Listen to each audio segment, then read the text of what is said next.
Hey guys, welcome back to another video. Today we officially got our first snow, which means our 2025 garden is officially over, and now it's time to do a 2025 garden recap. I'm going to explain to you guys how my garden did this year, some things that I would do differently, some things that went really well. This has been a super amazing journey, and I've got lots of fruit and lots of vegetables, lots of flowers, lots of blooms, lots of seeds and everything. I can't believe how well I did, especially because this is my first year ever doing a garden. But yeah, let me start from the beginning of how the garden first became.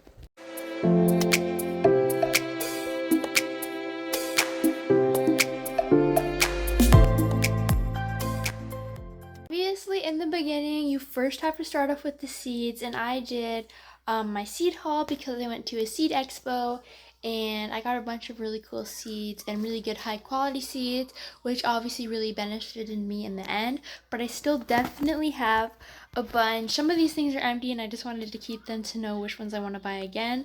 But some definitely still have some seeds in there that I will be using next year. A lot of the brands I used was West Coast Seeds, just ones from some brands from the grocery store. Got some bags off Amazon as well. But yeah, definitely the higher quality seeds worked the best and had the highest growth rate and germination rate. I also kept track of everything in my binder, which I showed in my garden planning video, where I planned out how I was going to build my garden beds and where everything was going to go, and I ended up doing pretty much exactly as what I planned. Obviously, a few things were different, and we obviously didn't do the trellises this year, but for the most part, this is pretty much exactly what our garden looked like. To make the garden possible this year, I did a lot of research and a lot of planning because I really wanted to do it good and have everything turn out. As you can see, research, and a bunch more writing.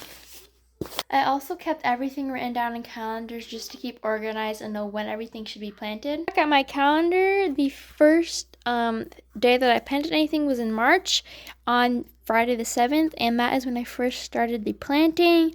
I kept track of everything I planted and when it needed to be planted. April, May, and that's pretty much it because this was my last frost date, so I pretty much started outdoors all of these things. I kept track of what things needed to be planted outdoors at this time and then the things that needed to be planted indoors at this time based off of my frost date.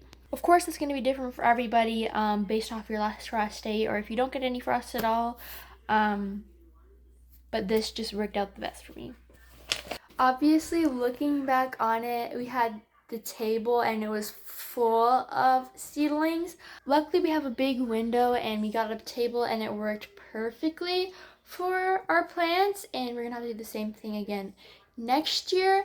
But as you can see, the table was fully loaded, which obviously I know now it was way too many plants for what we actually were going to end up using, but it was good to learn and figure out what we used and what we didn't so I can use that to plan for next year's garden.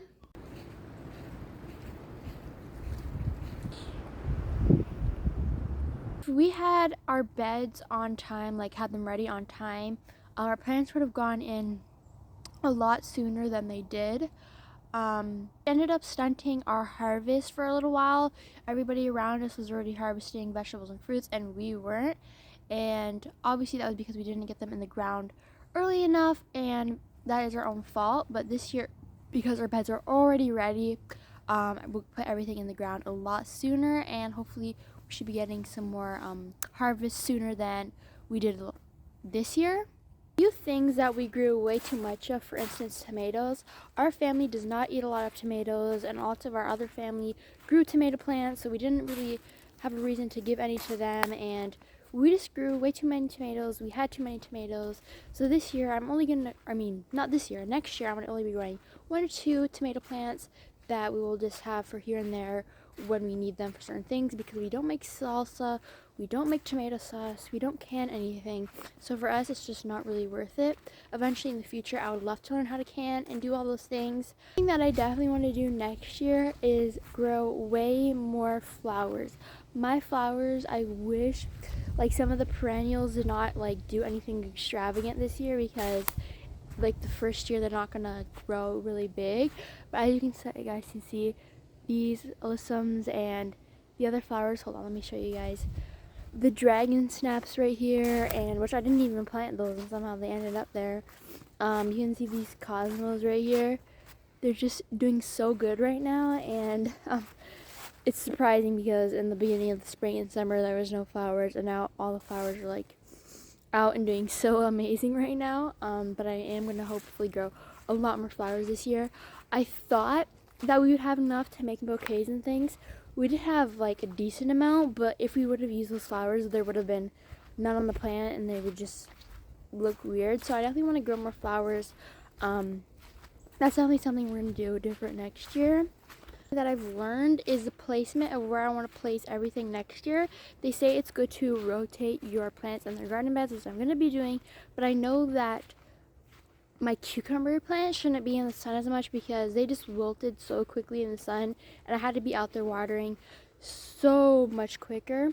So I'm going to put the cucumbers in a shadier place. Overall, my herb bed did really well this year. What I think I would have done differently is space planting out, because if you plant all your cilantro or anything like that, or all of your dill right at the same time, it's all going to be at harvesting time at the same time, and you are going to need all that cilantro or all that dill or all that stuff right at the same time. So I would do like a little bit of dill one week, plant a little bit of dill next week, so that way the harvest time is scattered differently, so that you can keep using it all through the summertime, instead of all of it being harvesting time ready, can't use all of it, and then some of it ends up going to seed, which is good if you are planning on using the seeds, which I have harvested some seeds already for things that I want. Everything did really well, and I'm going to be doing a lot of the things same next year, and a lot of things differently, and I definitely learned and definitely grew, and I'm so happy that I got to come along this journey with you guys. You guys get to see my progress, see everything start from the beginning to now, and my garden all throughout my future, and just continue to learn and grow new things, and hopefully share this journey along with you guys as well. I hope you guys love everything that I've been doing, and all my garden content, and all my chicken and all my duck content. I can't believe we hit 100 subscribers. Yeah, hopefully we're gonna go on to another great year. Starting soon. But yeah, that is the 2025 gardening recap, and soon it's going to be time to start getting everything ready and starting seeds for next year's garden. You know, those early things you gotta plant, like onions and that sort of thing. But yeah, thank you guys so much for watching, and now I'll see you guys in the next one. Bye!